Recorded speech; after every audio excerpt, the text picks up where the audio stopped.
Hey everybody, we are building with blocks. We're using Google's free 3D modeling tool called Blocks. And we're going to be using these tools to make objects, to make models that you can use in other programs like Paintbrush and Blender. But it's a very quick and easy to use environment. And today we're going to be looking at tool number 3. This is the Paint Tool. It looks like a little paintbrush. It's the third in the first row. Paint tool. It does indeed do what you would expect it to do, and it will paint your model different colors. Now, this is not a regular paintbrush. This is not tilt brush here. This is blocks. So everything we do affects the entire piece, the entire shape.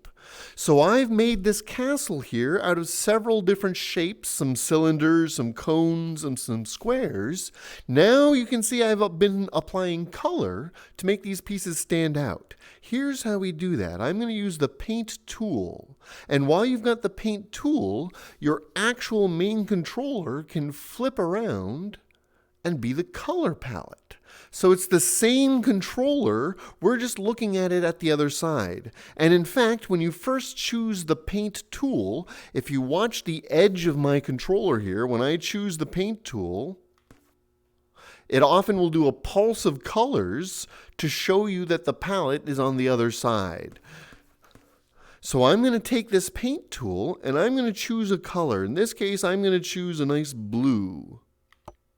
And the paintbrush turns blue.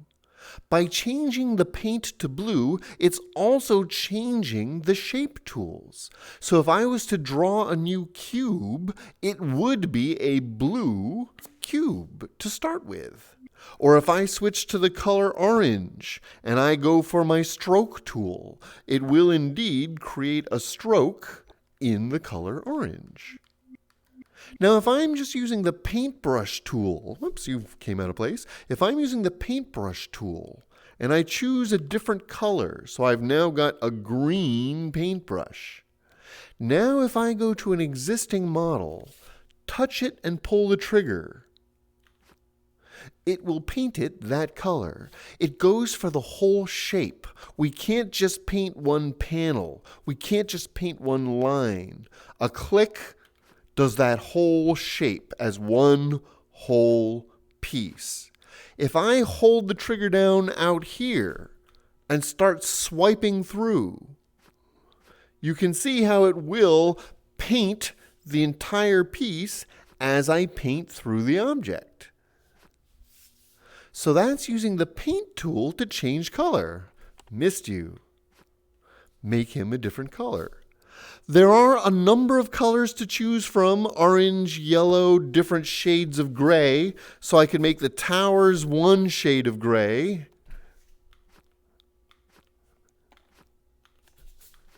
But I could make the walls a different shade of gray.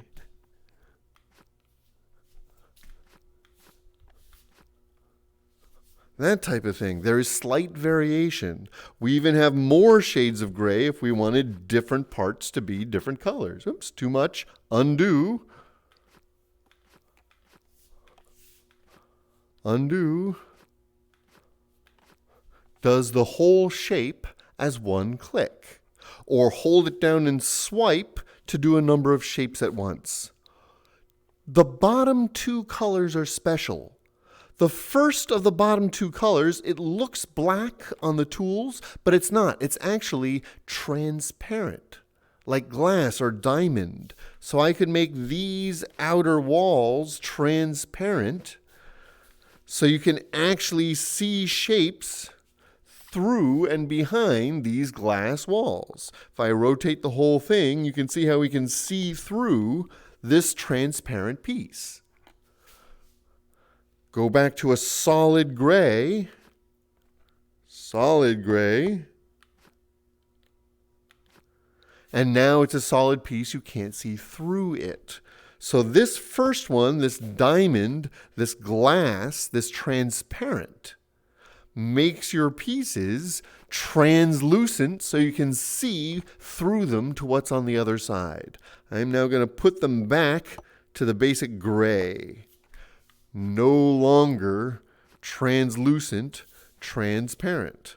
And then the darker gray for the roofs. There we go. Whereas originally I had the orange for the roofs.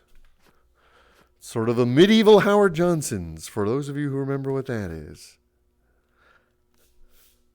So we've got this Paintbrush tool. It applies color to the entire shape. This is not a texturing program. Throw that into Tilt Brush, throw that into Blender. So if I want a stonework pattern, that's not going to happen here. This does a bulk color, mostly so you can let the other program know where you want to do the texture. So I'm going to make a stone texture and a tile texture, and tell Blender everything orange gets the tiles, everything gray gets the stone. So this is not for doing the actual textures, it's for applying large pieces of color to the entire shape that you select. Paint tool. That final one, this sparkly paint tool, it does indeed make your objects sparkly. So you can see it's got sort of a reflective kaleidoscope.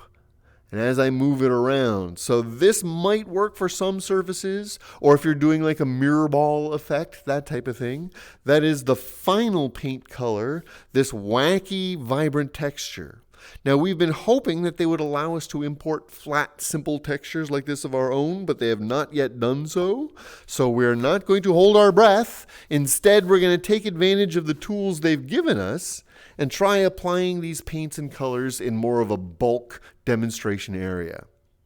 So that's the third tool on the first panel, the Paint tool. It uses the palette on the opposite side of the controller, and it applies that color to the entire shape you click on. We cannot just paint a facet or a face.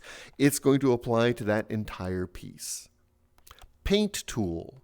Hopefully this is helpful for you as you build with blocks. I'm going to choose a nice vibrant color here, a nice bright green for my stroke tool. We hope this helps. Let us know if there are specific things you would like to learn about.